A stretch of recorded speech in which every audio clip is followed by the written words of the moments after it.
Hey guys, Ellie here from Next Chapter Homestead, and I just wanted to pop on here and show you that it's snowing. It is snowing in the middle of Joburg. Happy and concerned for the garden.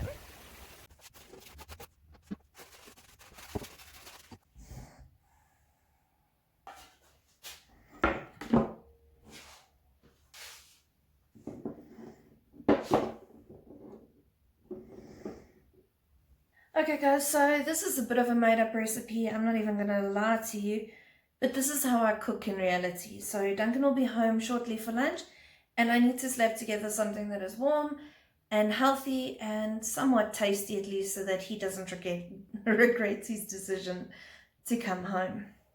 So what I've done is I've taken out 3 potatoes and 3 eggs. I think today I'm playing on the idea of a giant hash brown. So I probably won't use all 3 eggs because they are quite large. These are store-bought eggs.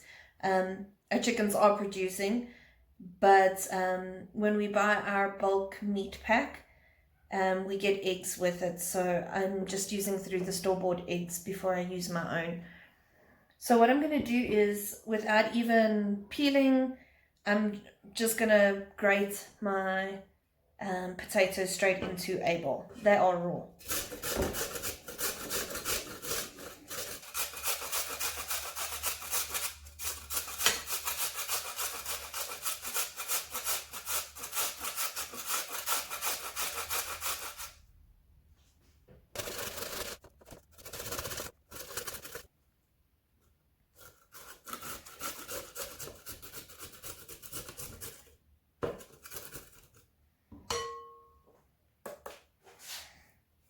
Okay, it looks like 2 potatoes is going to be enough, so I'm going to do 2 potatoes.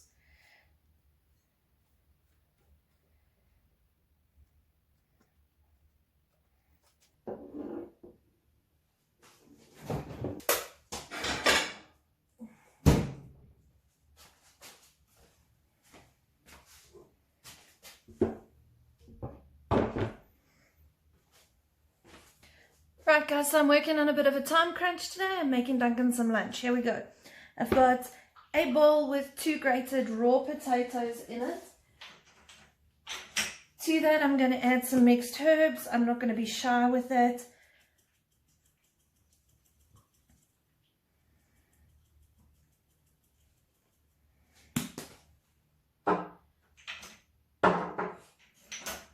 Also be adding some paprika.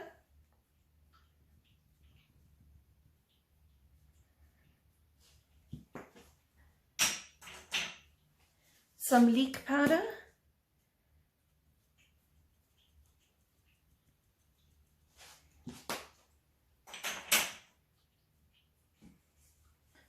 Some salt and some pepper.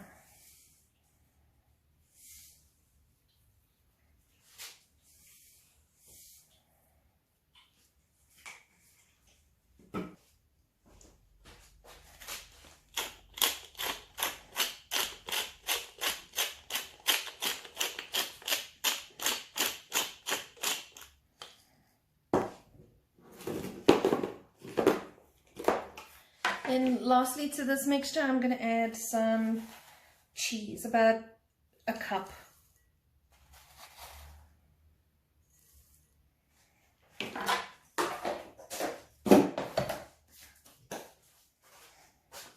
And lastly, I'm going to crack this egg directly into the bowl and give everything a good mix.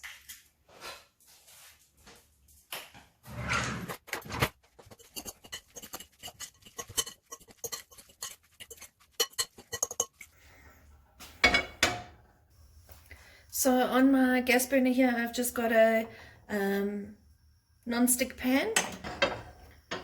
Right, so a preheated pan. It should be nice and hot. I'm just going to add the entire mix.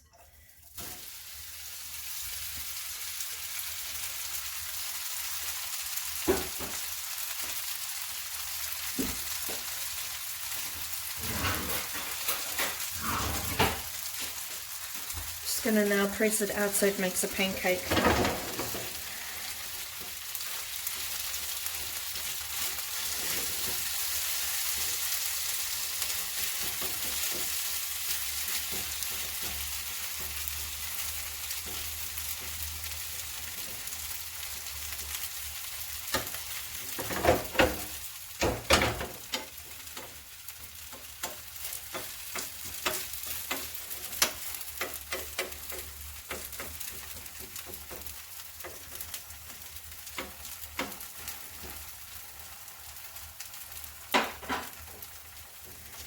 Now that we've got the mixture evenly spread across the pan, I'm just going to put the lid on it and leave it to go for a few minutes.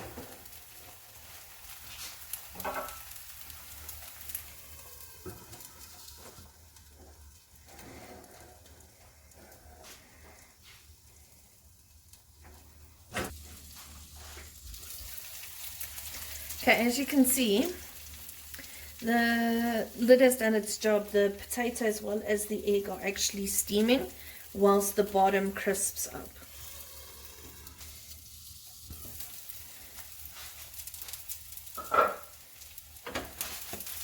Give it a bit of a shake. Now that we've flipped it, we are just going to leave it to brown on the other side as well.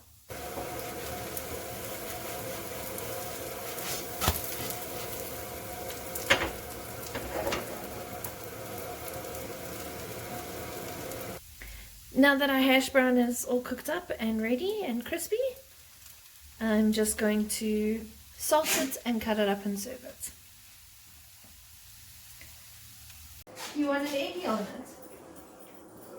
We're going to cut it in half. Okay. Do you want an egg? No, I'm not going to have No, an I'm egg. not going to have an egg. Thanks.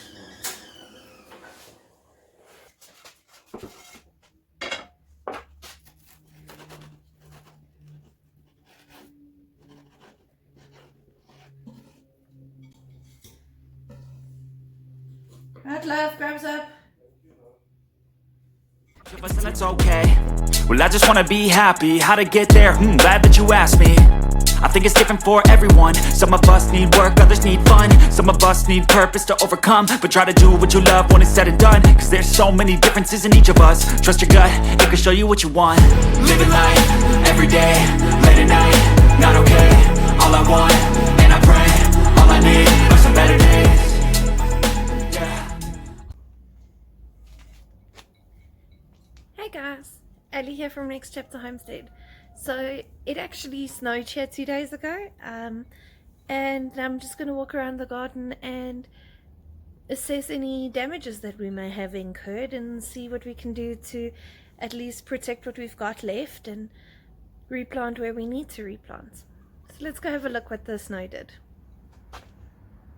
Okay, as you can see, this plant here suffered quite severely. We had pruned a lot of this, but the frost did definitely annihilate what was left of our basil here. Actually even feels a little like plasticky, the leaves, now that they've defrosted, if you will. And then the marigold that died there. So we have this entire container that we can repurpose.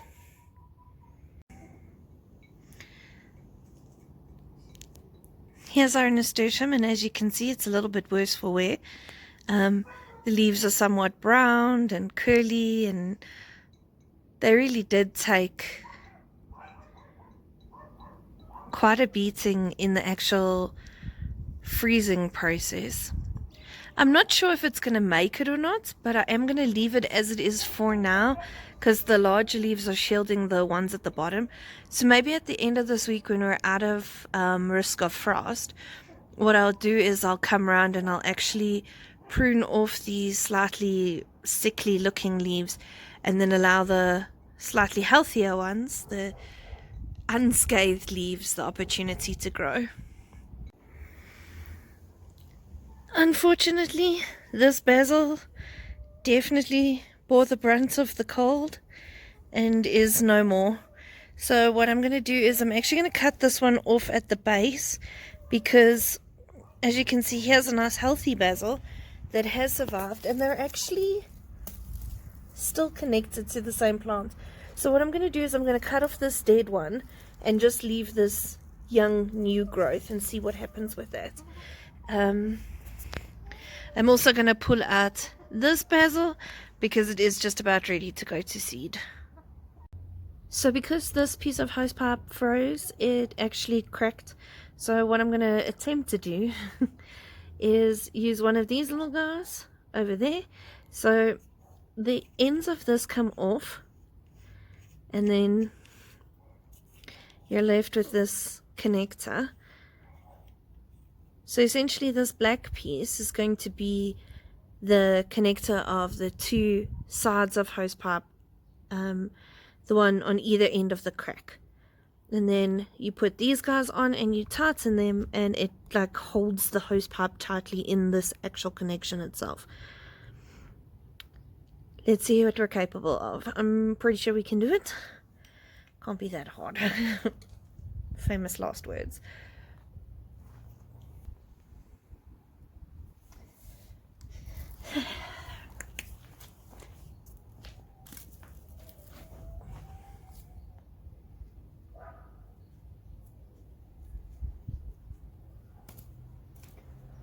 Right. Clean the edge there.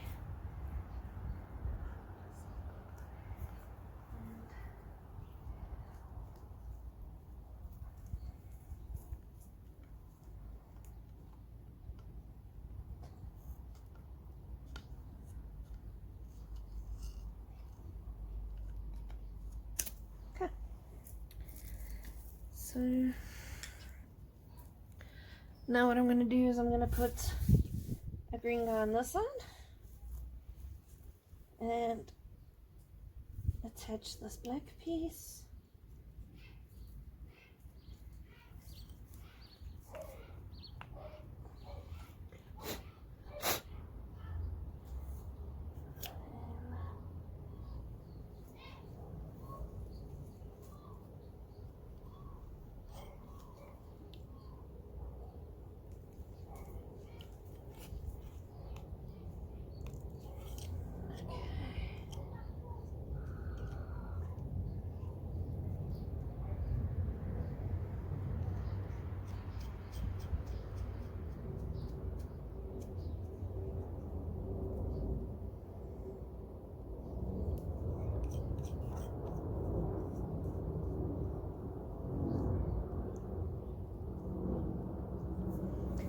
See, I can do hard things.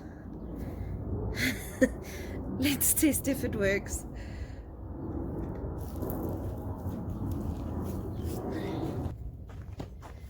I'd say that's a success. No leaks, and the tap is on full.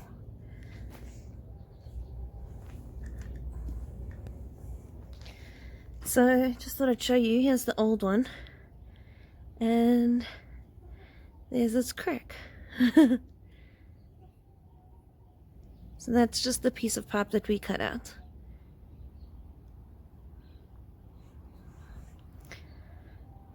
Hey guys, Eddie here from Next Chapter Homestead, and I just wanted to say thank you for hanging out with me today, inside and outside.